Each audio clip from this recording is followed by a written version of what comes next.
Boa noite, bonitinha, boa noite, bonitão. Está começando a semana e com ela o nosso Companhia Certa para todo o Brasil. E antes de anunciar a minha convidada, eu quero te fazer aquele convite especial. Me deixa ser a sua companhia certa, hein? Então tá combinado. Bom, minha convidada de hoje é uma das maiores líderes espirituais do Brasil. Eu até vou dizer uma coisa, ela é pop, porque ela acumula mais de 3 milhões de seguidores só em uma rede social. E ela é conhecida por compartilhar seus ensinamentos sobre filosofia budista, mas de uma forma alegre, descomplicada. Você sabe do que eu estou falando, né? Claro que sim. Da bonitinha, minha querida Monja Coen. Ó, mas não é bonitinha mesmo? Namastê, meu amor. Namastê, como é que você namastê. vai, querida? Que bom revê-lo, que Obrigado. alegria. Que você encontrou uma brechinha na sua agenda que eu vou dizer, é uma maluquice a tua agenda para viver teu amigo aqui. Obrigada, meu amor. Muito viu? obrigada, agradeço. Fica à vontade, estou honrado com a sua presença. Obrigada. Então você prazer. vai sentar aqui, nós vamos trocar Vamos. umas ideias, né? Vamos. Você está bem, amor meu? Tô ótima. Tô vendo? Eu só, a pele limpinha. É verdade, acabou tudo, linda. Acabou, acabou. Oh, beleza pura. Depois eu explico tudo isso para quem está nos vendo agora. Bom, para começar é o seguinte, muita gente, isso é uma coisa comum, ainda tem dúvidas do que é ser uma monja. Tanto que muita gente sabe que eu conheço você e tudo. Como é que é ser uma monja? Você pode explicar? Para quem está em casa agora? Bom, eu sou uma religiosa zen budista. Sim. E o que eu faço? Eu dou aulas de meditação, aulas de budismo, eu faço entrevistas com o Rony Fon. Não, mas Dá um livro para o Rony, esse aqui eu já li inteirinho. Então. Eu li esse aqui quando você me deu de presente. Aqui, vamos mostrar ele, ó. É Quem isso tá aí. aqui? Quem é que está mostrando? Aqui? Aqui. Ó, já li. Então, a palavra monja ou monja, ele vem de monos, que é um só. E é uma pessoa que viveria numa comunidade monástica. Sim. Agora, aqui no Brasil, a gente não tem monastérios ainda. Não. A gente tem templos e centros de prática. Então, eu tenho um templo zen budista que fica no bairro do Pacaembu e a minha sede fica na Liberdade. Então, quando eu voltei do Japão, eu fiquei 8 anos no Japão, eu comecei minha prática nos Estados Unidos como leiga e achei muito interessante, adorei fazer zazen, que é a prática da meditação.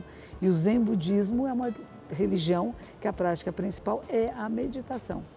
Olha que coisa engraçada, você sabe, meu pai era diplomata e budista. Sim. E ele se envolveu com o budismo nas viagens profissionais. Então. Não é? É uma coisa, e claro, me induziu. Eu não posso dizer que eu seja um budista, mas toda a filosofia budista está dentro do meu coração. E uma coisa que eu acho, porque dizem, né, que os monges, no caso as monjas, seguem às vezes outras religiões, são diversas. Além do budismo, que tem várias vertentes, é verdade ou não? É uma só? Sim, o budismo tem várias vertentes. A gente fala, quando fala de budismo, é como se fosse, vamos dizer, o cristianismo. Tá. O cristianismo tem várias vertentes. Nossa, não monte. só católicos, como os evangélicos. protestantes, evangélicos, são várias ordens. O budismo é a mesma coisa. Então, nós temos uma raiz comum, que é o príncipe, que nem você, é o príncipe, o príncipe Siddhartha Gautama, que viveu na Índia 2.600 anos atrás e que a partir dele, da sua vida e de seus ensinamentos, criaram-se várias ordens budistas. Então, são várias ramificações da mesma árvore. E são galhos, vamos dizer, né? Como a gente tem, no católico tem franciscanos, tem maristas, beneditinas, enfim, maristas, então, tem várias ordens. É a mesma coisa, dentro do budismo tem várias. As principais que a gente tem no Brasil é a Terra Pura, que chama Jodoshu. Desta Terra Pura saíram 2 outras que chama Verdadeira Terra Pura do Leste e do Oeste, que seria um grupo só, mas que foi subdividido em 3. Tem o nosso, que é o Zen Budismo, e a característica do Zen Budismo é a prática da meditação, porque Zen quer dizer meditar. Então, a nossa prática principal é a meditação. Papai fazia meditação todo dia. Eu aprendi uma coisa, uma frase, não sei o que significa, mas eu sempre falei. Namu Amida Butsu. Ah, que lindo! Me ensinou. O que é isso? Namu quer dizer honra suprema ao Buda Amitabha, que é o Buda da luz infinita. Ai, que bonitinho. Não é lindo? É o Buda da luz. Ele me ensinou a falar Olha, isso. tá vendo? Eu era pequeno. E o fundador dessa ordem religiosa, ele dizia, se uma vez só você falar com toda a fé, de todo o seu coração, o Buda Amitabha leva você para o paraíso do oeste, quer dizer, para a sua iluminação, para o seu despertar. Sim. Não é depois da morte, não, é na vida. É na vida, papai falava isso também, que é na vida, aí. né? Amida Nyorai. Ai, que coisa. Eu tenho uma imagem no meu templo, logo na entrada do templo lá no bairro do Pacaembu, que é uma imagem de Kannon Bodhisattva. Kannon é o símbolo da compaixão. E ela tem uma coroinha na cabeça. E aqui na coroa da cabeça ela tem a imagem de Amida Nyorai, que é Amida Butsu. Na minha casa, na entrada, no hall de entrada, tem uma mega trabalho que veio na época. Me trouxeram isso de lá do Oriente, uma coisa linda. E que é ele com a coroinha. Ah, então, tá vendo? E embaixo ele sem a coroinha, mas aí já é uma escultura. Sim. Em cima uma placa de bronze cinzelada à mão, muito linda. Que bonito. Me trouxeram de lá. Abençoado por Amida Nyorai. Aí. Que assim seja. Qual é o caminho para a gente se tornar um monge, ou a monja no seu caso? Bom, primeiro as pessoas têm que conhecer o budismo, têm que praticar um pouco, né? Tá. Conhecer, fazer meditação, fazer os cursos de introdução ao Zen budismo, o que é budismo, quais são as características do budismo. E a gente fala, primeiro, que nada é fixo, nada é permanente. Tá. Isso é o princípio básico, a transitoriedade. É a lei de causa e efeito. Tudo que existe tem uma causa, precisa de uma condição para que se manifeste. Quando causa ou condição se transformam, aquela manifestação também desaparece. Mas uma coisa liga a outra. E a gente fala da interdependência. As pessoas gostam muito de ser independentes, né? Sim, sim. Mas é impossível, porque nós dependemos uns dos outros. Dependemos da vida da Terra e de todas as formas de vida. Então, quando a gente se dá conta disto, a gente se torna mais cuidadoso, cuidadosa. E esse é o caminho que a gente chama do Bodhisattva, ou do ser que despertou. Bodhi ou Bodai significa o despertar, a iluminação. E Sattva é ser. Então, o ser que acorda, que desperta, é aquele que cuida, com respeito de tudo que existe. E aquela visão que o papai falava, óctupla, o que é isso? O caminho de 8 aspectos. Ele falava muito isso. Então, isso é São importante. 8 caminhos. Então, a gente fala, quando o Buda teve a sua experiência, esse menino que era um príncipe... Senda óctupla. Isso mesmo, senda óctupla. Isso que meu velho falava para mim. Então, quando ele sai do castelo e ele vai à procura do caminho, ele, na verdade, era um príncipe que era muito bem tratado, e ele começa a questionar a vida, que é nascimento, velhice, doença e morte. Será que é possível ter um estado de plenitude sabendo que há nascimento, velhice, doença e morte? Difícil. E ele sai à procura. Ele vai encontrar yogis, fica com eles um tempo, depois vai fazer meditação, fica, segundo a nossa tradição, ficou 8 dias em meditação, e na manhã do 8º dia tem a experiência mística. Que ele vê a estrela da manhã e diz, eu, a grande terra e todos os seres, juntos nos tornamos o caminho. Aí ele vai ensinar. Quando ele vai fazer o primeiro sermão que ele faz, o primeiro ensinamento dele é sobre o caminho de 8 aspectos. Ele vai dizer primeiro que são 4 verdades nobres. Uma delas, sofrimento ou insatisfação existe. Não estamos satisfeitos o tempo todo, né? Temos insatisfações. Verdade. Tem causas para as nossas insatisfações. Nascimento, velhice, doença, morte, são causas de insatisfação. Terceira nobre verdade, há um estado chamado nirvana, que eu brinco com as pessoas, não é banda de rock and roll. É um estado de paz e tranquilidade, porque encontrou sabedoria. Mas o que é essa sabedoria? Ela é a senda óctupla, o caminho de 8 aspectos. E o caminho de 8 aspectos é o quê? Ter memória correta, lembrar-se da verdade. Não é lembrar o que a gente fez hoje de manhã, não. Lembrar-se da verdade. Qual é a verdade do universo? Qual é a lei que rege a vida e a Terra? E é isso que nós temos que nos lembrar. Memória correta, pensamento correto. Eu estou pensando de forma adequada ou meu pensamento está se desvirtuando? E às vezes acontece. Uma vez eu fui, na época que o Carandiru ainda estava lá, um aluno meu queria fazer muito um trabalho de meditação com os detentos. E eu fui. E um deles que estava lá disse assim, ele disse assim, amanhã eu vou à corte, a senhora ora por mim? Eu falei, oro, com certeza. E ele disse assim, eu sou inocente. Eu falei, tá bem, mas por que você está aqui então? Não, é que a minha mulher me traiu com um policial. Eu matei, cortei em pedaços, queimei, enterrei, mas eu sou inocente, a senhora entende, né? Quer dizer, dentro da lógica de pensar dele, é uma lógica que a gente diz, isso não é o pensamento correto. Ele estava com um pensamento obtuso, torto, né?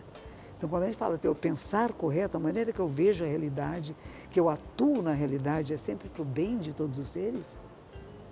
Porque tem desvios de conduta que vêm através de desvios de pensamento. Então, tem a memória correta, o pensamento correto, o ponto de vista correto. De que ângulo eu estou vendo a realidade? Será que eu vejo de forma adequada? E por isso que a gente tem pessoas que a gente confia, quando a gente está em dúvida, a gente fala com essa pessoa. Como seu pai falava com você, não é verdade? Filho, será que esse é o caminho correto? Será que o seu ponto de vista está certo? Era assim que ele abordava. Não é? Você acredita? É uma coisa tão diferente. E eu achava que porque ele era diplomata, ele tinha esse tipo de atitude comportamental, porque um dia ele falou para mim o seguinte, eu disse, pô pai, vocês na diplomacia, vocês levam um tapa e dão o outro lado, como dizia aquela epístola, né, cristã. Ele disse, não, meu filho, não é bem assim. É o seguinte, quando a gente fala talvez, é não. Que ótimo. Quando a gente fala sim, é talvez. E você não fala não, pai? Quem fala não é diplomata. Olha que bonito. Então, ele era uma pessoa delicada nesse sentido, né? Eu acredito que tenha sido o budismo. Eu não sou budista, mas de certa forma eu tenho todos esses ensinamentos que meu pai passava para mim como verdade maior. É isso. Eu sou um humanista e eu achei que meu pai era também, né? E eu vejo, por exemplo, estudei Siddhartha, estudei em função até do meu pai, que era um apaixonado. E uma coisa interessante que é o seguinte, não só o príncipe, Siddhartha Gautama, largou tudo. Quer dizer, nós estamos aqui, você não, porque com certeza você é abstêmia, não toma álcool, não, sei lá, não faz sexo, não, como é que é, não come porcaria, como a gente come, sanduíche, não sei o quê. Mas abre mão disso tudo em função de ajudar ou dirigir o outro ser humano para o caminho bom. Sim. Um desses 8 da senda óctupla. É isso, não? É por isso, é isso mesmo. É nessa direção que a gente vai. Como é que eu posso ser coerente com aquilo que eu ensino? Eu tenho que praticar, claro. Eu tenho que praticar o que eu ensino. Tinha uma história do Mahatma Gandhi, que eu gosto muito. Também. A história do açúcar, né? Que a mãe foi lá pedir para o filho, pare de comer açúcar. Mahatma Gandhi, fale para o meu filho. Ele disse assim, volte daqui a um mês. E ela falou assim, por que daqui a um mês? Não, mas volte. Quando voltou, ele virou para o menino, não coma mais açúcar. Por que o senhor não falou isso antes? Porque eu comia açúcar. Olha que lindo. Então, essa coerência que a gente tem que ter com a nossa vida, né? Um dos preceitos de Buda é não se embriagar. Mas embriagar não é só álcool, não. Como é que você se embriaga com conceitos, com ideias, com falsidades? Como é que a gente... é fato isso. Não é só bebida alcoólica, não. Você pode até tomar uma taça de vinho, não tem nada contra isso na nossa tradição. O budismo já do sul da Ásia não pode beber nada de álcool. O budismo do Japão bebe-se álcool, sim, mas beber com dignidade, respeitando a uva, respeitando o vinho que chega até você e não deixando que o vinho engula você. É uma expressão que se usa no Japão. É você que bebe ou é bebida que bebe você? Correto. Aí você deixa de ser, né? Claro, claro. Eu estava no terceiro, né? Que é pensamento, meio de vida correto. Não cheguei ainda. Memória correta, ponto de vista correto, pensamento correto e meio de vida correto. Nós vivemos de forma a preservar a natureza, o meio ambiente, sim, a respeitar todas as formas de vida que tornam possíveis a nossa vida? Ou a gente abusa, faz bobagem, põe fogo na mata, imagine que horror, né? Até isso nós humanos fazemos. Criei meus filhos assim, em função do meu pai. Você tem que respeitar toda forma de vida. É isso. Toda. Eu sou biólogo, mas sim, independente disso, tem que respeitar toda forma de vida. Eu tenho um filho, por exemplo, mora nos Estados Unidos, não tem religião, nada, que seja nenhum dogma e tal. Deus me livre se eu matar uma formiga. É isso aí. Pai, você enlouqueceu? Você está matando uma forma de vida. Mas é uma formiga que acabou de me picar. Não, pai. Que lindo. É uma forma de vida. É isso aí. É interessante isso, eu acho Mas muito interessante.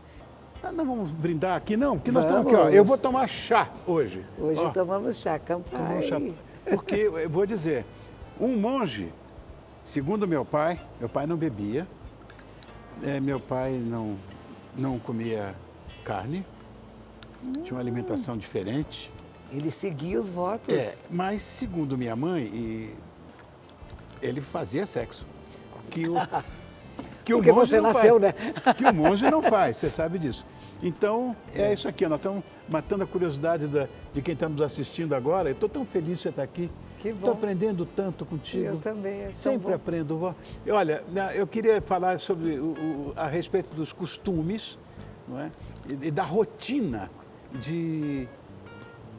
da sua rotina, como é que ela é? Eu aqui no Brasil, quando eu estava no mosteiro, a gente acordava um pouco antes das 4 da manhã. 4? Um pouco antes. Eu te falei, né? Pois é. Eu acordava às 5, já acordava torto, você sabe disso. Você vê no meu programa de manhã. Aquele programa da manhã. Então, lá não, a gente acordava um pouco antes das 4, porque às 4h15 tocava o sino da meditação e nós tínhamos que estar completamente, tendo ido ao banheiro, escovado os dentes, lavado o rosto, guardado as caminhas dentro do armário, porque eram futons no chão, e toda paramentada para a prática da meditação. Tá. Isso no Brasil eu mudei, porque primeiro, quando eu cheguei aqui, eu queria fazer meditação com a turma às 5 da manhã, não vinha ninguém. Aí eu passei para 6, continuou não vindo ninguém. Tá. E uma pessoa disse para mim, tente às 7 da manhã. E às 7 deu certo. Claro. Isso é quando eu ainda estava lá na Liberdade, na São Joaquim, que é a sede para a América do Sul. Depois eu saí dessa sede, criei o meu próprio grupo e passamos a fazer meditação às 7 da manhã. Então, às 7 da manhã é agradável. Eu acordo às 6, eu tenho cachorros que eu tenho que alimentá-los de manhã, eu faço questão... Bem-vindo ao clube. Não é uma maravilha? Adoro. Eu falo, é fonte de dopamina que eles Não dizem. é verdade. É amor puro, né? É amor puro. Aquela alegria, aquele contentamento de encontrar, de ver, de estar junto, né? Então eu acordo de manhã, eles dormem dentro de casa. Eu tenho um só que dorme no jardim, os outros dormem dentro de casa. Eu também só tenho um que dorme no jardim, É mesmo? dorme dentro de casa. O que dorme no jardim é um Akita, que é um cachorro japonês. Eu conheço. Que eu acabei de ganhar agora. Ele está com 6 meses, nem 6, está com 5 meses agora. Está roendo tudo. Está roendo tudo, com os dentinhos fininhos. Tenho todos machucadinhos aqui das dentadinhas dele. Oh, coisa boa. É uma coisa linda, é uma coisa... E esse eu estou querendo que ele fique mais fora de casa, porque o cão Akita, ele é muito peludo e solta muito pelo. É verdade. E pode até dar bronquite e tal. Sim, Então, as outras têm pelinho curto, estão dentro de casa. Então, levanto com eles, as que estão dentro de casa, ponho para o quintal, elas vão fazer suas necessidades, preparo a comidinha delas, dou a comida. E depois disso tem a meditação, depois da meditação tem orações. Essa imagem de Kanon Bodhisattva que eu falei, sim, que tem a Buda Amitabha na testa, é onde as pessoas pedem orações, tanto para vivos quanto para mortos. Pessoas doentes, pessoas que estão bem, pessoas que querem ter sucesso, pessoas que, enfim, que se preocupam uns com os outros. Eu rezo para a minha superiora no Japão, que está com 92 anos de idade, ai, que bonito, saudável. Estive com ela o ano passado. E ela me disse assim, nesses 4 anos, porque durante a pandemia não fui ao Japão, esses 4 anos que não nos encontramos, eu tive várias enfermidades. E tive até, tive até um câncer de intestino, ela disse. E sabe, agora, eu agradeço aos Budas das enfermidades. Eu pensei que ela ia falar o Buda da cura, né? Sim. Não, das enfermidades, porque por ter ficado enferma, eu posso melhor visitar enfermos agora. Ai, que bonito isso. Interessante. Eu acho que tem um fundamento nisso. Eu tive uma doença incurável há muitos anos atrás. Se não me engano, você estava no Japão ou mesmo nos Estados Unidos. Eu tive uma polirradiculoneurite viral. É uma neuropatia que inflama todos os nervos do corpo. Eu fiquei desenganado, eu sou o único sobrevivente no mundo dessa história. E fiquei de cama 1 ano paralítico, 3 anos para começar a me movimentar. Foi uma coisa complicada. A partir daí, eu me dediquei a visitar hospitais. Aí, em todos os lugares onde havia doentes que, de certa forma, tinham problemas, vamos dizer, quase insolúveis. Isso me fez crescer muito. Eu fiquei um homem muito melhor, muito mais rico emocionalmente, porque eu passei por esse problema. Então, eu acho que na enfermidade você tem você ganha uma lição, é um aprendizado para você. E até hoje eu sou voluntário de um monte de coisa, não tenho tempo para nada, mas eu me viro. É isso. Eu acho que é isso, olha que coisa bonita. E é isso que ela disse. Que coisa maluca isso. E é um preceito budista? É um preceito budista. E outra coisa linda que ela disse é, eu não vou me aposentar. E eu falei, eu também não, nem você. Nós não nos aposentamos, não é? Não é, claro. Que eu acho que, olha, o serviço humano, ou o serviço à humanidade, ele não propõe aposentadoria, não é? Meu pai dizia, estou falando muito do meu pai porque vocês são budistas e tal, ele dizia, meu filho, se você para, você vira um cogumelo. É isso mesmo.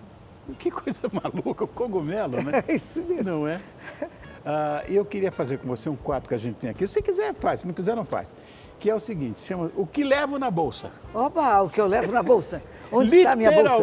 Literalmente. Ó, você sabe disso. O quadro representa a ação que a gente deseja mostrar para os nossos espectadores, né? O que tem dentro? Eu não tenho dúvida que muita gente gostaria de saber o que tem na sua bolsa. Eu, inclusive, estou muito curioso para saber. Ok. Bom, se você permitir... Sim, claro que sim. Então a gente quer ver. Cadê a bolsa da monja? Oba! O que deve ter aí dentro, monja? Tem coisas interessantes, aliás. Vamos começar por onde? Por aqui mesmo, para o zíper maior. Então aqui tem um colírio. Aqui porque... Tem um colírio. Colírio é sempre bom, o olhinho não ficar vermelho, né? Não fazer propaganda. Colírio? Colírio, tem colírio. Agora tem uma coisa aqui que eu acho que pouquíssimas pessoas têm, isso eu vou mostrar para você, porque isso é raro. O que é isso? Este aqui tem 3 mantos de Buda. Dizem que uma monja sempre tem que ter 3 mantos. O manto pequeno, este é o pequeno. Sei. Tem o manto médio. Esse aqui são 5 tiras. 1, 2, 3, 4, 5 na vertical. E tem o de 7 tiras e o grande que é de 9 tiras. E como eu não posso vestir todos e carregar todos comigo, no meu mosteiro em Nagoya nós fizemos miniaturas. Olha como está velhinho já. Olha só. Está puído já. Puído, tem mais de 40 anos. Esse aqui é a capinha que protege, né? Aqui tem a minha linhagem e aqui tem os mantos. Esse aqui é o maior, esse aqui é o menorzinho. Este aqui simboliza este que eu estou usando agora. Então aqui é o de 5. Que é o de 5 tiras. 1, 2, 3, 4, 5. Nessa direção. Que a gente está sempre protegido pelos mantos de Buda. O segundo é o de 1, 2, 3, 4, 5, 6, 7 tiras. Tá vendo? Esses são 7 tiras. Ele é maior do que este. Miniaturas, né? Que coisa São bonitinha. miniaturinhas, e eu que fiz. Eu que nunca soube costurar na minha vida, até isso fui capaz de fazer. A gente é capaz de fazer tantas coisas que a gente acha que não pode, né? Esse aqui tá saindo, tem até pelinho de cachorro no meio. E este aqui é o grande manto. De 9. 1, 2, 3, 4, 5, 6, 7, 8, 9. E eu fiz todos esses mantos também em tamanho de usar lá no mosteiro. Então tem os grandes também? Tem os grandes, tenho. E este daqui, o grande, ele tem uma capa em volta dele. Esses daqui não tem. Esses daqui é mais assim, esse aqui é mais grossinho. E esse daqui é o que a gente usa para fazer ordenações, para cerimônias muito especiais. Cerimônia do nascimento de Buda, da iluminação de Buda, que vai ser agora dia 8 de dezembro, a morte de Buda, o Parinirvana, que seria em fevereiro. Esse a gente usa o manto especial. E esses outros é para as cerimônias normais. E este é o pequeno que a gente pode usar no dia a dia, inclusive para fazer limpeza, faxina. Ele é menorzinho, mais fácil de carregar. Ele não era assim de pendurar no pescoço. Sim. Isso foi na China que fizeram, porque na Índia era tudo amarradinho aqui do lado.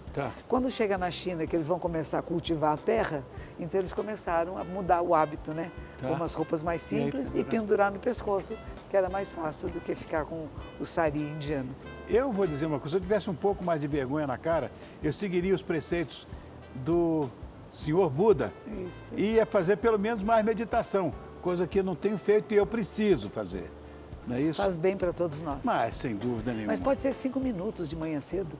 Não precisa dizer, vou ficar 1 hora meditando. Meu pai sempre falava isso, não precisa. É isso aí. Por que você fica tanto tempo lá no teu santuário, lá, com aqueles budas todas em volta? Isso é outra coisa, calma, vai com calma. É isso aí. Não é? Isso era ele. Vamos continuar vendo o que tem dentro da bolsa. Vamos ver o que mais tem na bolsa. Cadê a bolsa? Está aqui. Olha, você só toma chá. Eu vou dizer que chá bom esse aqui, É gente. muito bom. Que coisa boa. Tem um celular. Monja não vive sem celular. Monja não vive sem celular, né? Tem um leque. Se caso Leque. a casa estiver quente. Aqui ligaram o ar-condicionado, mas não está tão gelado assim. Está Não, ótimo, bem. está ótima a temperatura aqui. O que mais que nós temos aqui? Vamos ver. Isso aqui me deram uma vez. É da comunidade judaica. Um livro de cura e proteção, Zohar. Zohar. Conhece? Lê-se ao contrário, inclusive. É. Está em hebraico, não? Não! Tem e tem várias versões. Tem em inglês, tem em português, não tem? Tem em hebraico Mas também? lê-se ao contrário, né? Não é? Olha que vocês budistas têm uma coisa que eu acho maravilhosa. Você sabe que meu pai tinha a Torá? Então. Ele tinha os livros todos de outros... São sabedoria da universidade, do mundo, do universo. A gente tem que conhecê-los. Papai falava muito, olha meu filho, a religião, que significa, em síntese, religar, Sim. É muito simples. A história, sempre falando de Buda, naturalmente, é o amor. É isso. É o amor. E ele sempre falava comigo o seguinte, eu não vou ter tempo para ver isso materialmente, mas eu quero que você acredite que esse pode ser um mundo de todos os irmãos. É isso. Ah, que coisa boa. É isso mesmo. Acabei virando apresentador de televisão, cantor, nada a ver, mas... Mas como nada a ver? Guardo Na mesma isso. praça, nossa, que isso, maravilha. Você viu que a coisa que eu achei mais bonita na abertura dos Jogos Olímpicos? Sim. Foi aquela moça num piano que estava em chamas, Sim. cantando o John Lennon, né? Que coisa Imagine all the people, né? Imagine, que exatamente letra isso. impecável. Imagine todos nós vivendo em harmonia. Claro. E é possível. Ainda não chegamos lá, mas é possível. Claro que é possível. Estamos indo nessa direção. Sem dúvida. Na verdade, o que é o budismo, monja? É uma tradição espiritual. Algumas pessoas acham que é só uma filosofia, mas todas as tradições espirituais também são Tem a filosóficas. filosofia, claro. E é uma religião de muita fé. Se a gente vai na Ásia, por exemplo, as pessoas têm muita fé. Tem templos no Japão. O meu professor tinha um templo onde ele não fazia enterros nem cerimônias memoriais. Era para a vida. Então fazia o que chama de gokito. É uma prece que você reza muito rápido, como se fosse um fôlego só. Sim. Kandizai Bosagyogen Hanyara Mita. Como um fôlego só, uma só respirada você tinha que falar tudo, porque dá muita força. E com isso você pede bênçãos. E as pessoas vão a esse templo para pedir bênçãos. Tem um tambor que toca muito, você ia adorar. Um tambor. Eu já vi, mas eu vi gravado em vídeos. Não... Mas vale a pena. Vale a pena um dia visitar esses templos lá no Japão. É lindo, é lindo. E é muito forte. E no Ano Novo, todas as pessoas vão lá pedir as bênçãos de Ano Novo. E eu tive a oportunidade de passar um Ano Novo nesse mosteiro. É um mosteiro masculino, mas foi nesse mosteiro que eu recebi a transmissão do Dharma. Ou seja, que o meu professor me carimbou, como você entendeu, você é uma professora. Eu autentico você como sendo minha representante, minha sucessora. Então foi uma coisa muito bonita. Eu fiquei, claro, num aposento separado, porque o templo era masculino, e era o aposento dos hóspedes de mais honra. Eu fiquei num quarto maravilhoso lá, fui muito bem tratada. Eu ficava sozinha, copiando textos em japonês, imagine só. Que paciência também a minha nessa época. Não, que aqueles eu me lembro, ideogramas, meu Deus aqueles do céu. ideogramas, copiei vários documentos e trouxe para o Brasil, e aqui no Brasil eu traduzi, e os meus alunos agora fazem em português. Sensacional. Porque tem que entender, Eu fico vendo essas coisas, né? Esse despreendimento que a religiosidade traz, e muitas vezes algumas facções religiosas levam para o contrário. Sabe, é uma coisa tão simples, né? Pois é. Essa abertura que os budistas têm em relação a todas as religiões, a todos os dogmas, né? Não radicalizam. Eu aprendi uma coisa, não diria um mantra, mas uma coisa minha. Sempre, monja, que eu me despeço de alguém e digo que a paz esteja contigo. Que assim seja. Né? Fique em paz. É isso. A paz, na verdade, ela consegue amalgamar tudo. Você está em paz, está tudo certo. É isso aí. Não é? Eu sempre... Meu velho também. Pô, pai, é o que você está fazendo comigo aí. É, papai. Antes de você ser monja, eu sei que você teve uma vida, vamos dizer, comum. Sim. Não monástica, né? E me disseram, não sei se é verdade, olha que somos amigos há tantos anos, eu nunca soube. Você casou 5 vezes? Algumas. Mais do que eu, casei 4, você casou 5. Você casou 4? Eu ganhei. ganhei. Eu estou na quarta há 40 anos. Que bom, tá vendo? Acabei acertando. Não, eu também acertei, porque depois não me casei mais. Você está casada com Siddhartha Gautama. É isso aí, não é? É isso aí. E chegou um momento que eu falei assim, nossa, eu acho que ter relações amorosas é muito agradável, mas existe um cultivo necessário. E você precisa ter tempo para cultivar o amor, para a relação. Não é verdade? Claro. Essa semana passada eu fiz um memorial para uma senhora de 1 ano de que ela faleceu e o marido dela, no final, até cantou uma música. E ele disse, eu pensei que eu era o provedor da casa. Eu achei que eu é que cuidava da casa e da família e quando ela ficou adoentada eu percebi que era ela que educou meus filhos. Claro. Foi ela que me educou também. Claro! E ele disse, quando ela morreu, ele disse assim, eu senti um vazio tão grande no meu peito. Mas faz 1 ano, ele disse, passou. E era uma tristeza, essa tristeza foi embora. E sabe o que eu tenho agora? Memórias belíssimas. E lembrou-se da música que ele cantava para ela quando se conheceram. Era uma música japonesa de um filme que dizia, eu vou amar você até depois da morte. E ele disse, quando eu cantava, ela depois ria e batia palmas. E ele cantou para todos nós, muito comovido, com muita emoção, mas que todos nós ficamos comovidos, os netinhos dele chorando, as filhas, o filho. E ele dizia para os jovens, vocês respeitem a pessoa que está vivendo com você. Porque eu não tive a oportunidade de dizer para ela que eu agradecia e que eu compreendi finalmente como ela era importante na minha vida. E eu só percebi quando ela ficou doente. Que coisa bonita. Mas eu já fiz isso, também induzido por aquele cara que me gerou. Não é? Eu agradeço. Não porque, na verdade, isso é uma coisa muito oriental. A mulher, no Oriente, ela é que é a mentora de tudo. Ela cuida de tudo, das finanças, da casa, de tudo, de tudo. E eu aprendi isso de uma forma muito doída para quem... você sabe da minha história. Eu sou produto de um machismo cultural latino-americano. E, de repente, eu ganhei a guarda de 2 filhos pequenininhos e tive que criar. E meu apelido é Mãe de Gravata por causa disso. E eu vi que eu tive que, de certa forma, mergulhar no universo feminino. E a minha visão de mundo hoje, minha visão de vida é absolutamente feminina.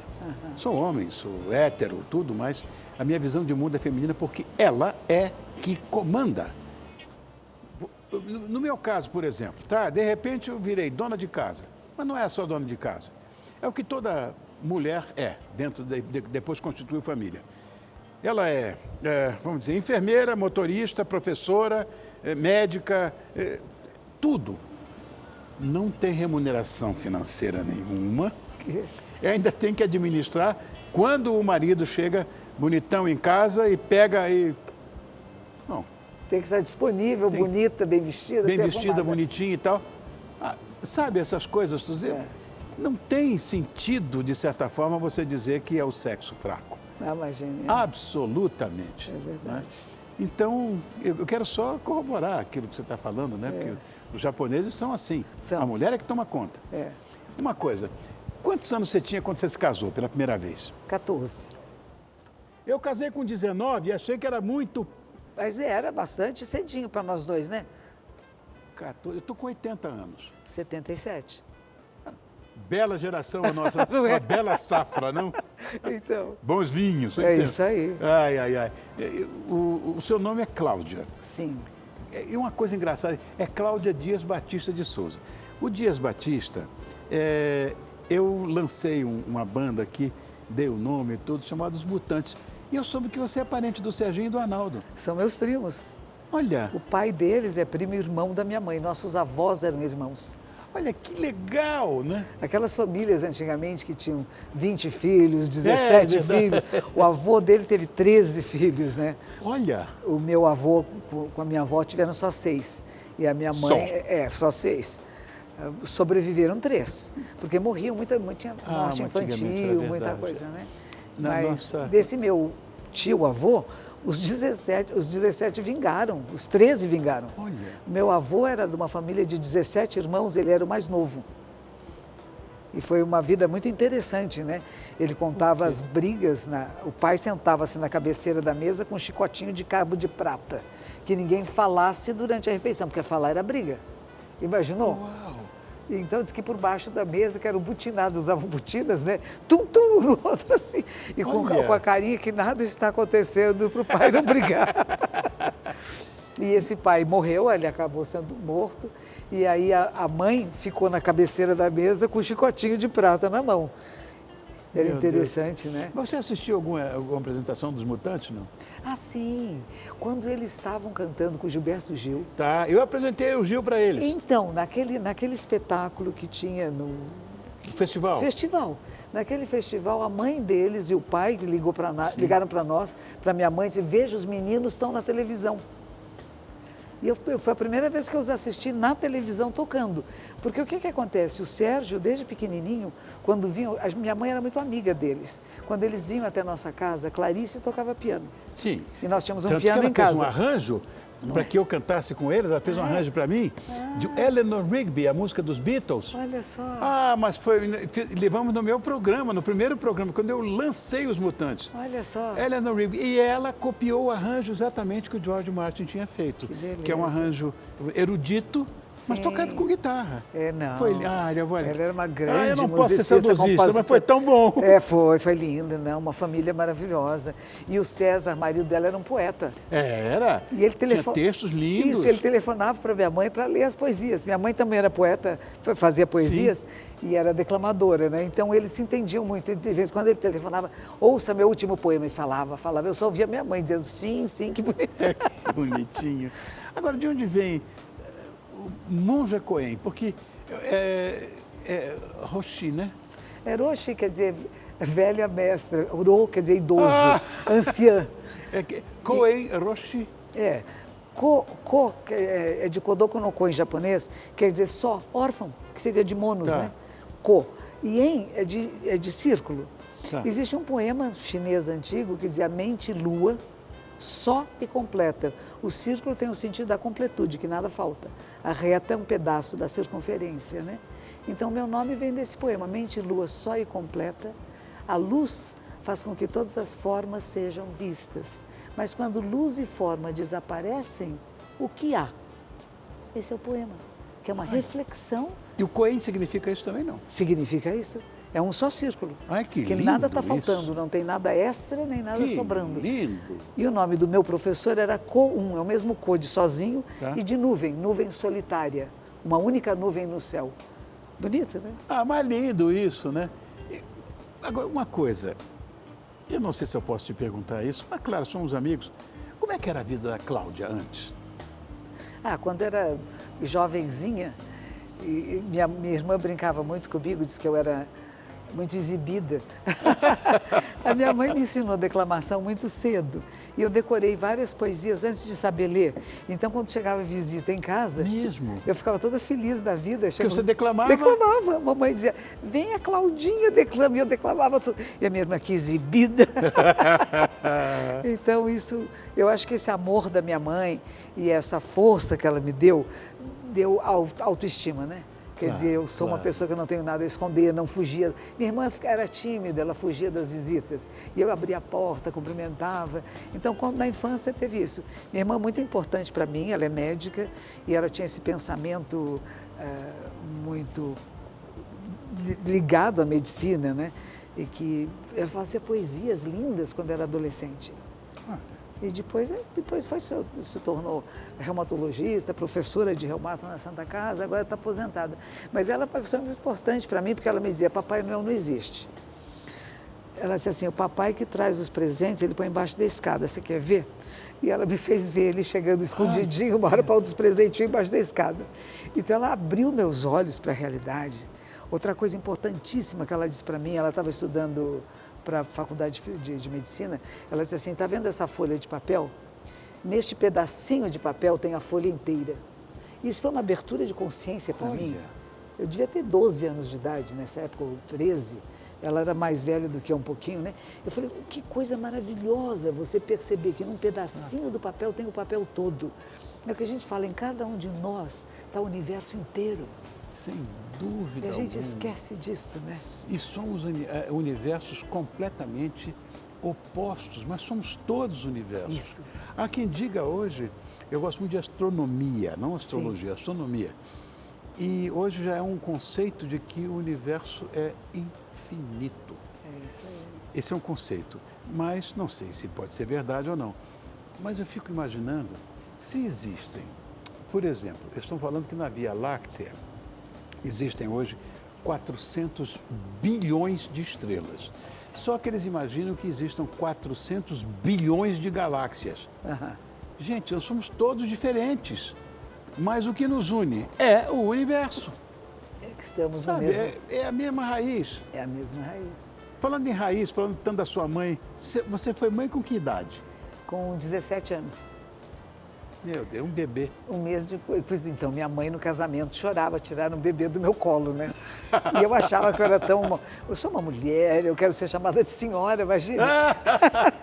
E é difícil conciliar a maternidade com a religiosidade, não? No Japão, o que tem acontecido atualmente é que na nossa ordem religiosa pode-se casar, pode-se ter relações. E o casamento monogâmico é considerado aquele que é Mas correto. nem toda vida monástica é permitido o sexo. Não, nem todas. Na sua ordem não pode. Não, na minha ordem algumas podem. Ah, é? E chegou no nosso mosteiro, a minha superiora nunca se casou, nunca teve relações e a maioria das monjas não. Mas na minha ordem chegaram algumas monjas que foram ordenadas pelos maridos. Ai, que lindo isso, gente. E qual era a Bonito isso. Então, e qual era a dificuldade delas com filhos pequenos? Então elas tinham permissão de falar ao telefone mais vezes que as outras. Olha. Porque elas precisavam saber falar com as Sim, crianças, se sim. estavam bem, e tinham licenças especiais para ver os filhos e estar com a família. Então era a única coisa que a nossa superiora, que é uma mulher extraordinariamente maravilhosa, teve essa visão mais ampla da realidade, né? Se no momento, se os homens podem se casar, e no budismo japonês os homens podem se casar, as monjas não podiam. Então ela abriu essa perspectiva que sim, vocês também podem ser casadas e cuidar da vida espiritual. Correto. Não há nada que impeça. E eu lembro que meu professor uma vez dizia isso. Se vocês acham que a sexualidade é uma coisa impura, como é que nós estamos aqui? Olha que coisa maravilhosa. Então ele era Não, um olha desses... que sensacional. Ele era uma dessas... Vou usar isso agora. Não é? É, porque esses tabus, essas coisas... Estamos vivos. É vivos, Estamos é vida. conversando aqui. É isso. Uma monja e um apresentador. Por que nós, humanos, temos tanto preconceito, vemos a vida de uma forma tão torta, quando, na verdade, ela é um prêmio? Outra coisa que vocês budistas falam, que a vida é um prêmio. É isso. É Não um é? presente, nossa. É um presente, é um presente. Nascemos seres humanos. Pois A é. gente podia ser qualquer coisa. Formiguinha, barata, podia ser elefante, né? Mas a gente nasceu ser humano. É legal isso. Que tem uma capacidade única de discernimento, de percepção, de sensibilidade e não embrutecer. Claro. Isso era uma A coisa que meu delicadeza pai dizia para mim, sabe? também, né? Quando meu bebê nasceu, que eu não queria fazer outra coisa. Ela está com que idade hoje, tua menina? Ela está com 60. Quanto? 60 anos, meu bebezinho. Eu tenho uma filhinha que eu chamo de filhinha, minha bonitinha, então está com 53 também. Tá vendo? Estamos juntos, grande safra nossa. Não é?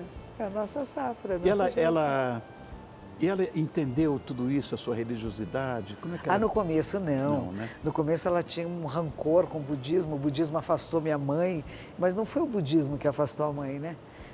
Mas depois ela frequentou muito a minha comunidade, recebeu os preceitos comigo, Ai, que legal. recebeu o nome Aqui no budista Brasil? aqui no Brasil. Como e é me o nome dela acompanha. hoje? O nome budista dela é Coração de Compaixão Absoluta. Que bonito isso, gente. E ela é muito linda e é uma grande parceira. Agora, ela está casada, tem uma filha que tem 2 netinhos, eu tenho 2 bisnetos que estão morando agora Você em tem Florianópolis. bisnetos já? Bisnetos. Um de 10, outro de 6. Você tem bisneto? Não, não tenho ainda. Eu tenho, o meu neto está com 29. Ah, bom, então já tá, já vem. Foi para Portugal para estudar, foi fazer a faculdade lá, encontrou uma portuguesita, enfim, casou, está lá. Eu tenho paixão por ele porque ele é um neto assim. Eu acho que aí eu acertei na vida. Ele liga toda semana E diz, aí, vô, tudo bem? Você sabe, eu tô ligando só para dizer que te amo. Um beijo, tá. Que delícia. Só isso. Que delícia. Toda assim, isso... Não é maravilhoso? Isso vale a vida, né? É isso aí. E a sua vocação espiritual? Como é que você descobriu que você era vocacionada? Você tinha duas coisas que eu acho que você tem. A vocação e o talento para conduzir esse seu rebanho. Nas suas palestras e tudo. Sim. Vou falar já da sua palestra nova aqui em novembro. Vou falar dela.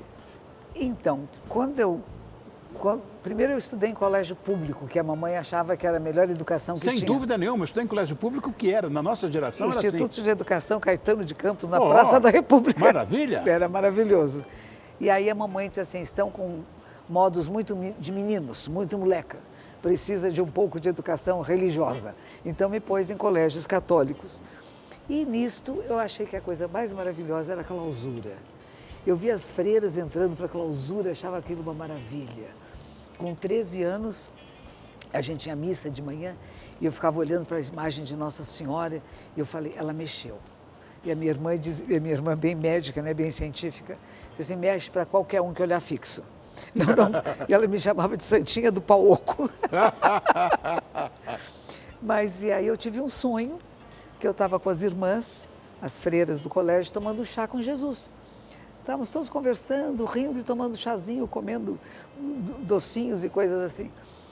E eu falei para a responsável pela nossa sala de estudos e a madre disse assim, minha filha, isso é um chamado. Você pode atender ou não, se você está nessa intimidade conosco e com Jesus, isso é um chamado para a vida religiosa. Nossa, fiquei numa facerice e fui correndo contar para o meu pai. De jeito nenhum. Religiosa, não. Você pode escolher qualquer profissão, mas eu não concordo com a vida religiosa. Ele trabalhava um pouco no meio político, e ele tinha encontrado algumas pessoas da tradição religiosas que não eram muito corretas. Sim. Então ele achava que muitas pessoas entravam para a vida religiosa, mas não cumpriam com os seus preceitos. Ele não achava que era uma boa solução. Então deixei isso de lado. O tempo foi passando, casei cedo, fui fazer depois um exame que chamava Madureza, né? Madureza. Vários anos juntos. E nisto comecei a ter aulas de filosofia que me encantaram. E aí, quando foi fazer vestibular, eu falei de novo meu pai, quero fazer filosofia. Que absurdo. Minha mãe fez. Fez, então. Meu pai dizia, professores não ganham nada no Brasil, não são respeitados. O pai dele era professor, o pai da minha mãe era professor, meu pai e minha mãe se conheceram na escola normal, se formaram professores, quase todos os tios professores. E dizer, não somos respeitados, os salários são muito baixos, tenha uma profissão liberal. Eu falei, bom, é agora. Eu falei, e teologia? Pior ainda, minha filha, vai ter teologia, vai viver do quê? Então, tirou essa minha intenção, que já estava lá, né? Tanto da filosofia e da teologia. Acabei estudando Direito, fui estudar na PUC, larguei da PUC, fui trabalhar no jornal, e aí que deu a grande virada, porque o trabalho no jornal é esse contato direto com a população, assim como é. Sim. Então, eu era da repórter da Geral e cada dia tinha uma pauta diferente. E nessas pautas ia desde do casebre mais pobrezinho até a Rainha Elizabeth e o Príncipe Filipe. E o que eu comecei a perceber? Que somos todos humanos. Claro. E somos todos semelhantes, não iguais, mas semelhantes. E eu falei, por que há tanta diferença, tanta pobreza de um lado, tanto luxo de outro? E havia um governo militar, havia muitos tiros, muitas pessoas morrendo, muitas pessoas desaparecendo, colegas de redação que sumiam. Um grande amigo meu, que era o vice-presidente da Ultragás, que depois eu vim saber que talvez ele fosse da CIA, mas ele era um amigo meu, a mulher dele era minha amiga. Amigo é amigo. Amigo. A gente ia junto no programa do Silveira Sampaio. Ah, adorava o Silveira Sampaio. Não era lindo aquilo? Adorava. Era uma coisa tão bonita. E ele foi morto, porque talvez ele estivesse envolvido também nas questões políticas daquela época, né? Meu Deus. Então, tudo isso estava acontecendo e eu falei, será que não existe uma maneira de mudar o mundo que não seja violenta? Será que não existe um caminho? E aí que eu comecei a prestar atenção no budismo. Os monges vietnamitas que se imolavam em praça pública, falei, que controle é este? Nos Estados Unidos, os grupos do Zen Budismo, que já faziam reciclagem, que cuidavam sem agrotóxicos, restaurantes vegetarianos sem agrotóxicos. Falei, nossa, tem um povo bonito. O que é esse de budismo? E comecei a me interessar. Fiz uma matéria para o jornal que eles assinaram o meu nome e tinham mudado coisas que eu não gostei. Falei, preciso de uma licença, porque nós deixamos da parte romântica que era ser jornalista, de não ter hora de voltar para casa, de acreditar, você mudou por quê? Porque eu estava cansado. Falei, não pode. Você está cansado, você matou meu texto, eu preciso de pausa. Aí fui para a Inglaterra, fiquei um tempo lá, voltei, e aí a minha procura era Deus. Minha mãe, que era uma mulher que eu admirava muito, muito inteligente, uma pedagoga, e ela acreditava em Deus. Eu falei, que Deus é esse que minha mãe acredita? Onde está Deus? Como se encontra Deus? E essa pergunta ficava queimando dentro de mim. Depois de ficar um tempo na Europa, voltei para o Brasil, aí fui para os Estados Unidos, e lá eu continuei nessa minha procura, que Deus é este, onde está? E encontrei o Zen. E quando encontrei o Zen, eu falei assim, encontrei o sagrado é isso. Como é que você começou a meditar? Porque o Zen sempre diz que é meditação. Então, porque eu li um livro sobre ondas mentais alfa. Tá. Eu morava em Hollywood, eu me casei com um norte-americano, fui morar em Hollywood, naquela rua que chama Hollywood Drive, que dá onde tem os... Hollywood Drive, imagina, já estive lá. Lá em cima tem o símbolo da montanha de Hollywood. Exatamente. Morava aqui na parte mais baixa, tinha um cachorrão e tal. E começaram a me dar livros porque eu gostava de meditação. Achava a meditação legal, mas não sabia bem o que era. Me davam livros. Um dos livros, esse meu vizinho de 86 anos, me deu um livro sobre ondas mentais alfa, que era um best-seller. Esse homem era interessante. Ele ia nas livrarias e comprava os best-sellers, porque ele dizia, eu preciso saber o que é que a humanidade está lendo. Não é o que me interessa ler. Olha. Não é que seja importante para mim, mas o que a maioria das pessoas estão lendo? Onde é que a humanidade está caminhando? E esse era um livro da época. E ele me emprestou esse livro. E eu li e falei, nossa, eles entrevistavam um monge zen e perguntavam para ele, você sabe que se usar eletrodos induz o mesmo estado mental da meditação profunda? E ele disse, mas por que entrar pela janela? Essa frase fez a mudança na minha vida. Onde é que é a porta principal? E ele chamava um monge zen. Então eu procurei na lista telefônica o zen, encontrei o Zen Center de Los Angeles, fui para lá e nunca mais saí. Porque a prática da meditação é a grande transformação da mente humana.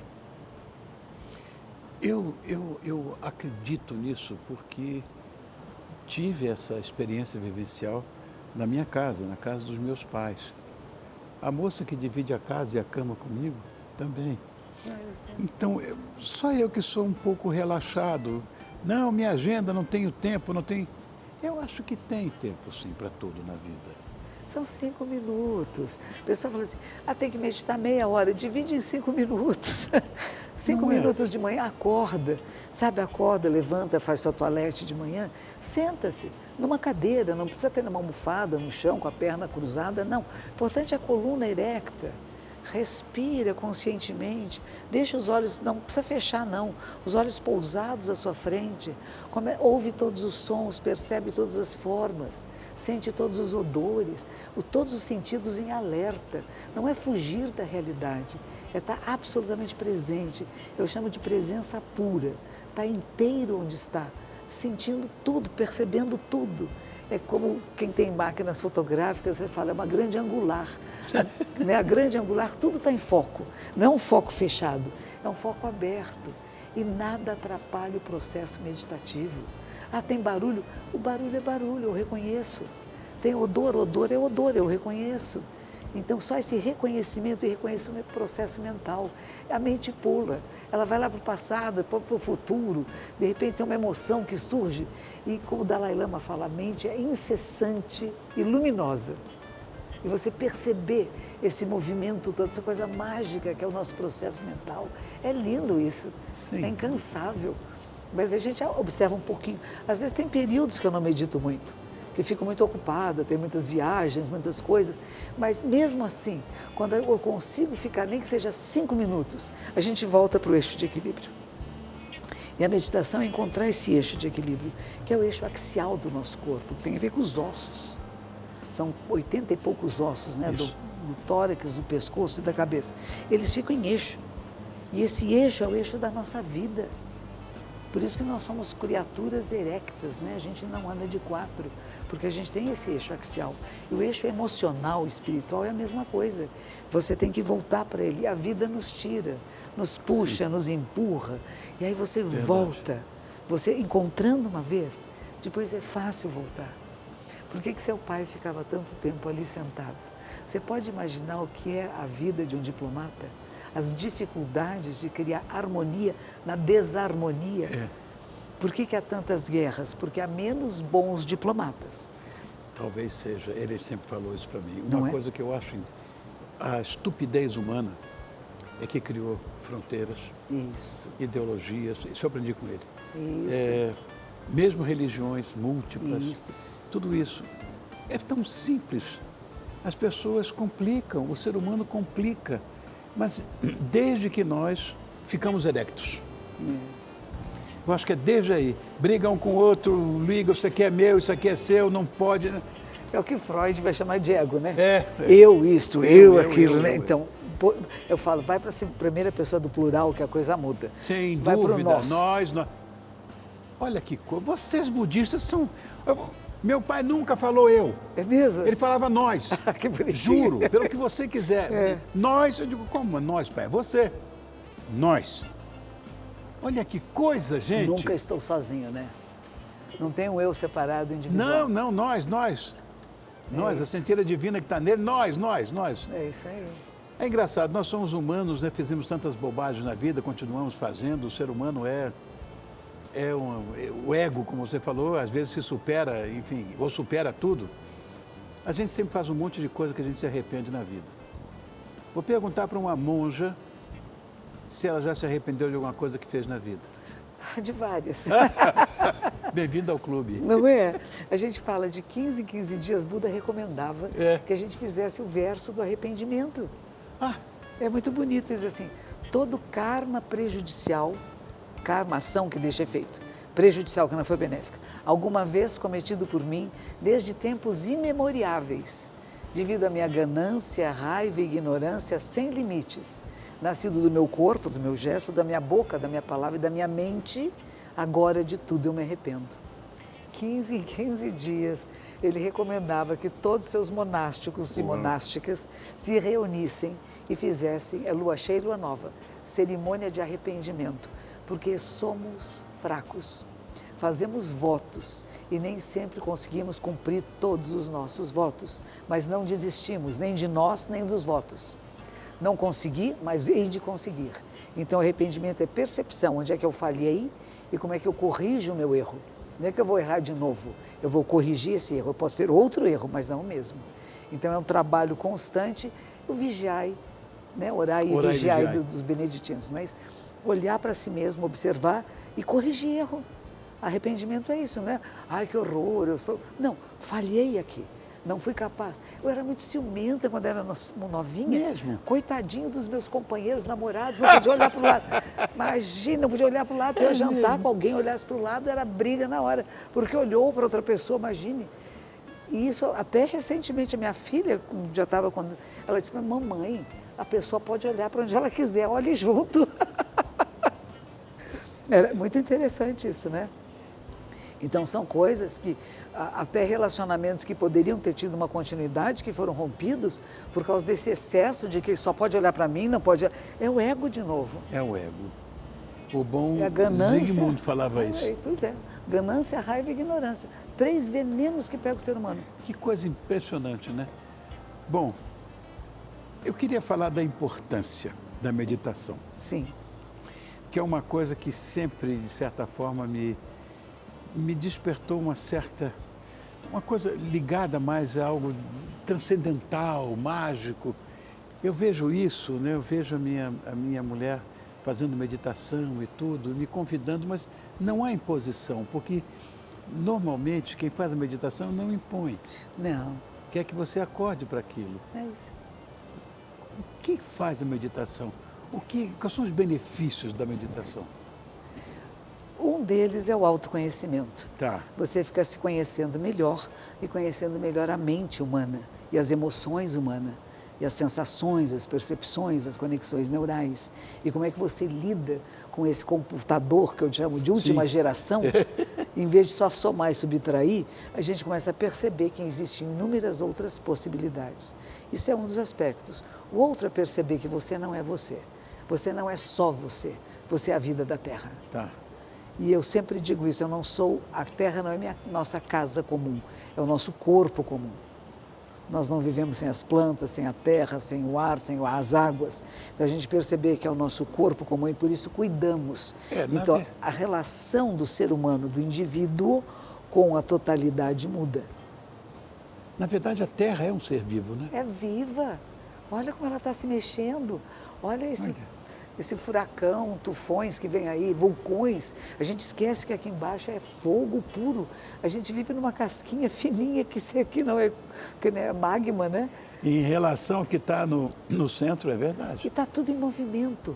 Nada cessa de se mexer nem por um instante. Assim como o nosso corpo, a nossa mente também. E o nosso processo de espiritualidade, de compreensão da realidade, não é que eu já compreendi tudo, tem sempre um pouquinho mais que a gente pode se aprofundar, né? Sem dúvida. Isso é... O próprio Einstein falava, né, que a matéria é energia condensada, porque está tudo virando. Isso aqui está cheio de átomos aqui, estão virando. Isso. Que coisa. Uma coisa, eu quero saber daquele seu projeto semanal, que é chamado, como é mesmo o nome chamado? Que A Monja Convida. Convida. Então, o que é esse projeto? Não, primeiro começou o seguinte, eu ia fazer uma palestra no interior, em alguma cidade, e eles tiveram que cancelar. E uma pessoa da cidade foi perguntar por que cancelaram, porque a monja está doente. Aí eu falei, não, eu não estava doente não, eles tiveram problemas de ajuste de contratos, e não era comigo, era entre eles e o local do evento. E eu falei, vamos fazer uma coisa, a monja convida, a monja está viva. Eu tive um câncer de pele, né, que o pessoal ficou muito assustado com isso. Então, você teve medo? Não, não tive medo, não. Ficou feinho só. Doía, incomodava. Doía, né? Mas eu falei, a monja convida, quer dizer, venham para cá. E estou viva, então a monja está viva e convida vocês a vir ao templo. Porque o que aconteceu? Durante a pandemia, tudo ficou muito virtual, tudo online. E as pessoas não voltaram ao templo, elas frequentavam muito. A gente nem tinha espaço dentro do templo para tanta gente. E, de repente, ficou vazio. Eu criei esse programa terça-feira à noite, às 8 horas, é gratuito. Venha até o templo, a monja convida. Vamos conversar? Mas direto no templo? No templo.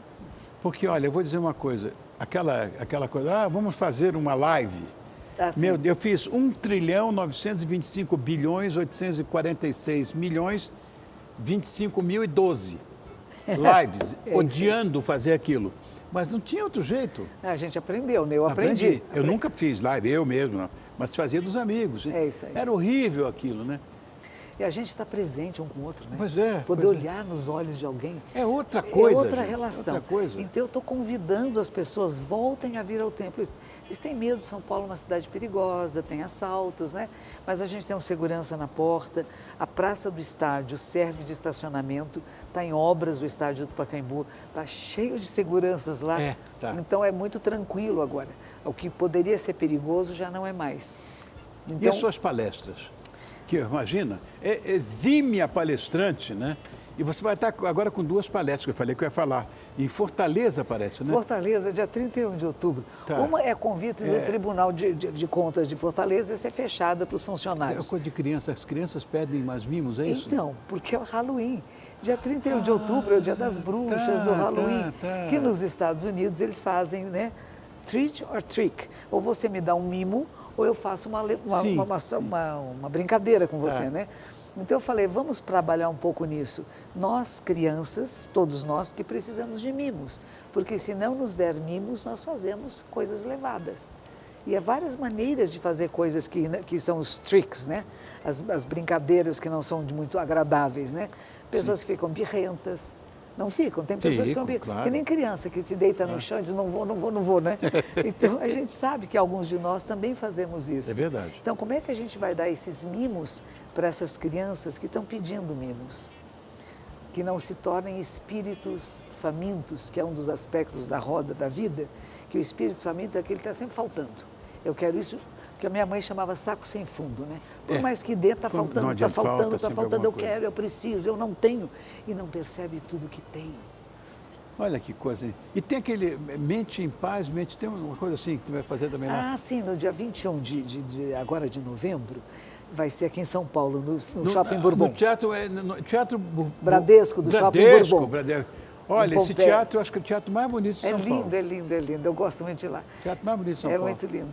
E é homenagem a um dos fundadores da minha ordem, que chamava Mestre Queizan, que viveu no século XIV, e que ele dizia... Olha, 1300? 1300 e pouco. Ele viveu, não chegou nem a 60 anos, morreu jovem, como naquela época era comum, né? Mas ele dizia, a mente comum é o caminho. Não é uma coisa extraordinária. Agora entendi. A gente quer uma coisa que seja lá, não é no dia a dia. É no elevador cumprimentar alguém, é falar com as pessoas com respeito, como você faz. Cumprimentar, olhar nos olhos, ficar falando com alguém, está olhando para essa pessoa, não está olhando para lá. Isso é um dogma meu. Mas eu tenho que ser gentil, eu tenho que ser... Então, não é que tem, você foi educado. O santo papai, o santo diplomata que fez do filho um homem, um príncipe. Oh, meu Deus. Mas não é verdade? Imagina. Aliás, o meu genro, que é casado com a minha filha, conta que ele tem até hoje a sua estátua e que você tinha aquele cabelo. Você faz... Hoje estamos lavando todas as roupas hoje. Não é lindo isso? É bonitinho. Eu falei que eu vi aquele e disse assim, eu tenho a imagem dele, eu tenho. Olha, eu quero só lembrar você que está em casa que a Monja Coen apresenta as suas palestras no dia 31 de outubro, aqui no Seara Praia Hotel, às 8 da noite. Isso. E no dia 21 de novembro, às 8 da noite também, no Teatro Bradesco. Isso já aqui em São Paulo, né? Isso. Amor meu, como é que eu faço para te agradecer por ter vindo? Eu queria a sua bênção. Eu que peço a sua, meu amor. Aquela que você dá para todos. Esteja em paz. É isso aí, isso aí. É isso. Esteja em paz, igualmente, querida, viu? E que a paz esteja em todos nós. Obrigado, meu amor. Nós. Muito obrigado por ter vindo, viu? E que se espalhe para o mundo todo. Você é linda. Você também. Por fora também. Obrigada. Obrigado, minha querida. Beijo, beijo. Olha que coisa maravilhosa. E você de casa, fica aqui com a gente, porque eu vou dar um recadinho agora, mas volto para um bate-papo muito especial sobre vinhos, lá no nosso bar com o senhor Ferreira, que é proprietário da Vinícola Ferreira. Mas antes, bonitinha, bonitão, presta atenção nessa dica que eu tenho para você. Vem cá comigo. Fala, bonitão, e aí? Sim, como é que você tá? Bom, Rony? Vamos falar do palpite do milhão, Rony? Bora! Temos novidades, hein? Novidades muito boas. Porque agora o palpite do milhão está com temporada nova, novíssima. Isso quer dizer, sabe o que isso quer dizer? Que além de concorrer a R$1 milhão no domingo, agora você tem três vezes mais chances de ganhar todos os prêmios diários, Rony.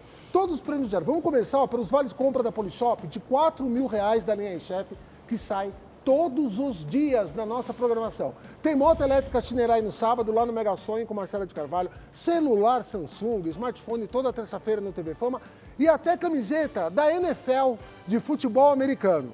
Tudo isso, e você concorre a tudo, Rony, por menos de 72 centavos. Essa conta que vocês fizeram, que essa conta. Que verdade. R$5 por semana. É, exatamente, tá? Não dá para você comprar um chiclete, a gente não compra uma bala com 72 centavos. E aqui na Rede TV você pode ganhar R$1 milhão por menos de 72 centavos por dia, tá bom? Para participar é facílimo também, Rony. Como é que é? Abre agora a câmera do seu celular, tá? Aí você vai escanear esse QR Code. Escaneia o QR Code e aí você escolhe quanto tempo você quer concorrer. 1, 4 ou 10 semanas. Olha que bacana. Aí é só colocar o número do seu celular. Não pode errar, digitar nenhum número errado, porque a gente vai te ligar para entregar seu prêmio, tá bom? Fazer o Pix e pronto. Você tá pronto, pronta, queridinha, para mudar de vida, para se tornar um milionário agora, no próximo domingo. Tá bom? E tem prêmios todos os dias, como a gente disse, na nossa programação. Aliás, vamos ver quem ganhou, Roninho? Vambora. Olha só que legal, nós temos um depoimento de quem já ganhou no palpite do milhão e é claro que tá feliz da vida. Olha só que legal. A Marionilda acreditou no palpite do milhão e foi contemplada com uma super caminhonete no valor de quase R$300 mil. Aí um dia eu acordo de manhã, o telefone tocando, era da Rede TV. Achei que era um trote, mas estava a Rede TV, aí me alertou, né? É muita emoção, é uma coisa que nunca esperava, né? Se eu ganhei, você também pode ganhar. Olha, crianças, isso é festival de prêmios de verdade. É só você mirar o seu celular no QR Code, fazer o seu palpite e o palpite do milhão, claro, ajudando você a realizar todos os seus sonhos. Aqui, na companhia certa. Obrigado, Rony. querido. Beijo, meu Beijo. Muito obrigado. Obrigado, eu. Vou falar agora sobre um assunto que eu pessoalmente gosto muito. E, modéstia à parte, até entendo um pouco. O mundo dos vinhos. Nós vamos conhecer um pouco mais sobre a história da Vinícola Ferreira e os premiados rótulos da empresa. E quem vai bater esse papo conosco é o responsável pela vinícola, o senhor Ferreira. Ferreira, obrigado por ter vindo, meu irmão. Prazer enorme estar com você. Prazer meu, que vou tomar bons vinhos e bater papo contigo. Para mim é uma honra estar aqui com Obrigado, você. querido. Tão gentil. Muito obrigado. Olha, na verdade, nós almoçamos juntos hoje, tomamos vinho, trocamos ideias. Risadas. Inconfessáveis, mas sempre a base era vinho, que é a nossa paixão, sua e minha. Você me falou que nós iríamos degustar hoje um branco. Correto. Tá, o que a gente vai tomar então? Um Sauvignon Blanc. Que grande uva, essa aqui. O nome é Fumée Blanche, Fumée Blanche. em homenagem às nuvens brancas que tem lá na vinícola. Sim, que são... Olha, eu vou dizer uma coisa, é uma uva que eu gosto muito, Ferreira.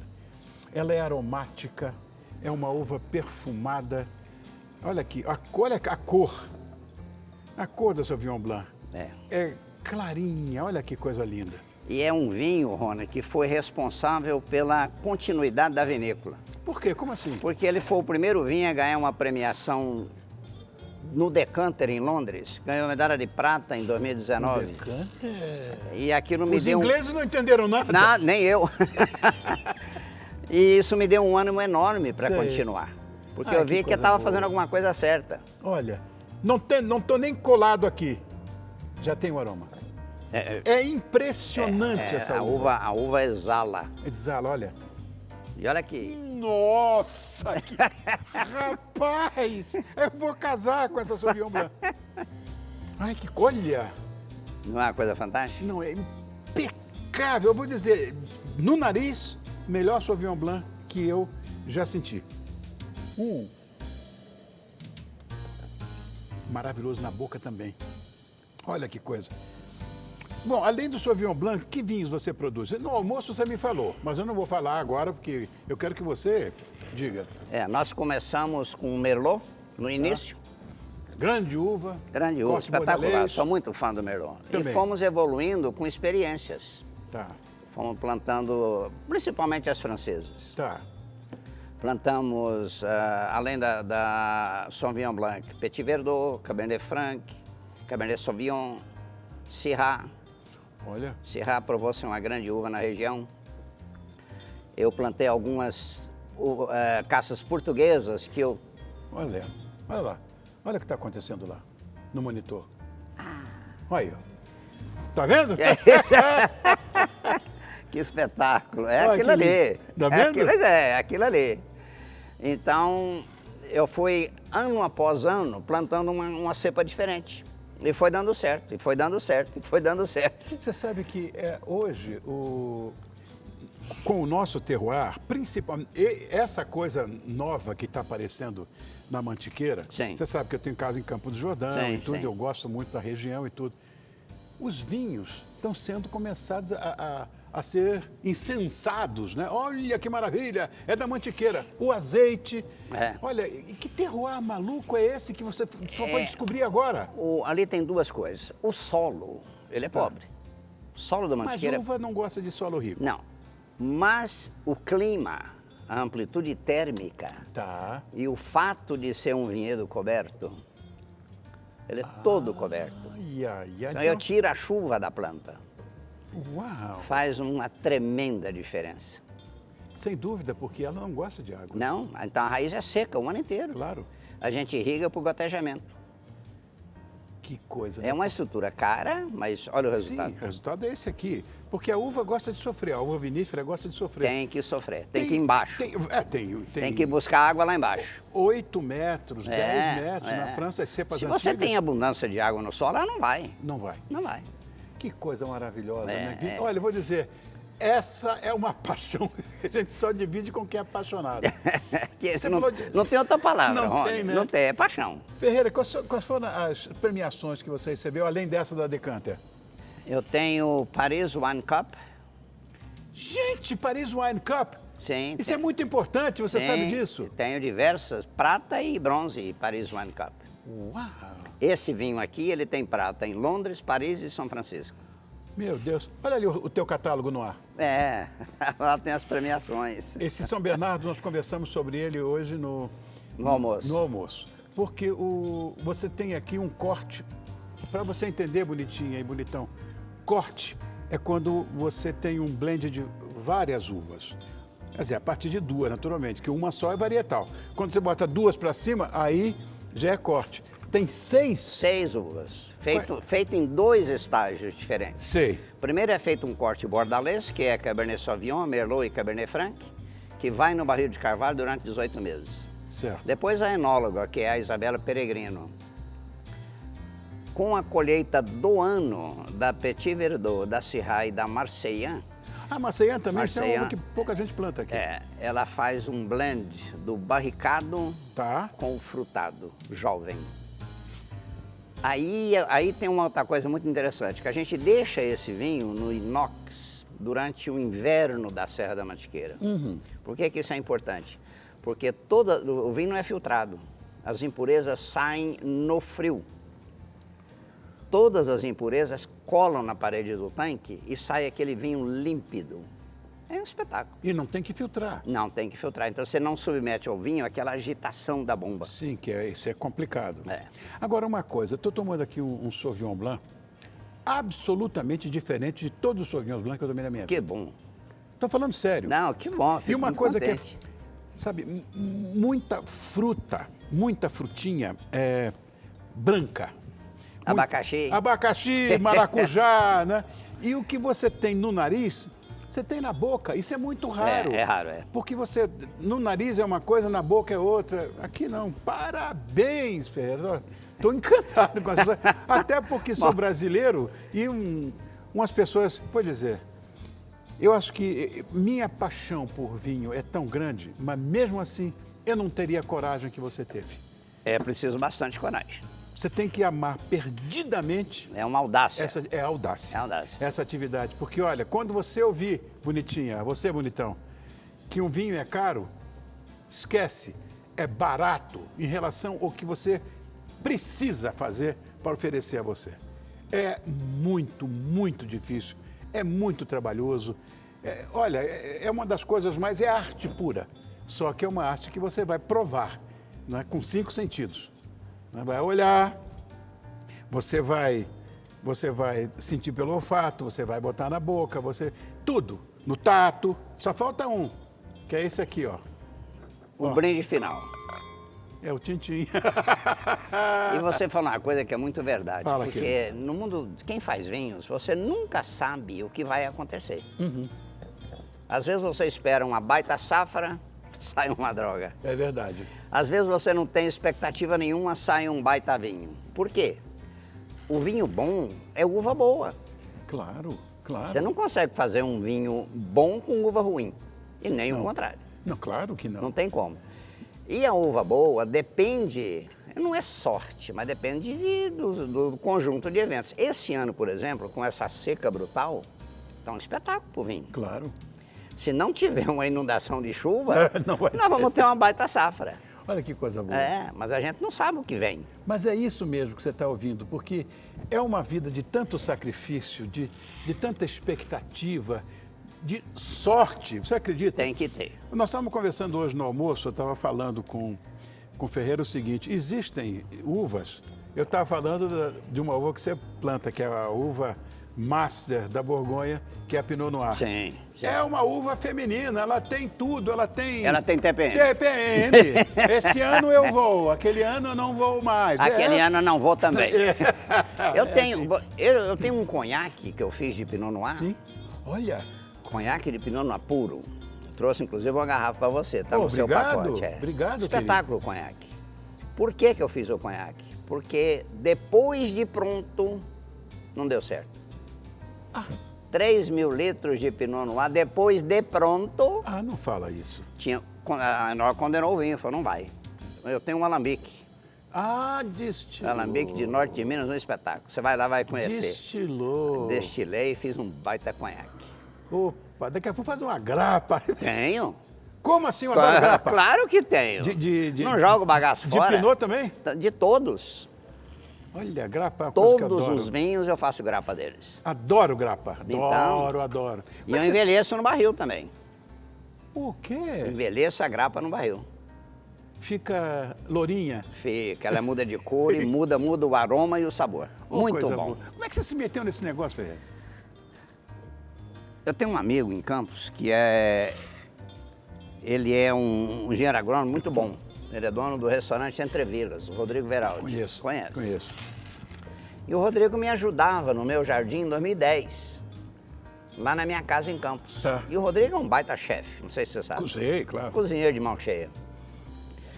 Cozinhando uns cogumelos na minha casa à noite, ele olhou lá fora e falou, Pera, por que você não planta umas uvas aqui? Eu falei, planta uva? Que ideia mais louca. Eu não sabia nada de fazer vinho. Não, vamos plantar umas uvas aqui. Foi uma ideia. Não, a gente faz vinho.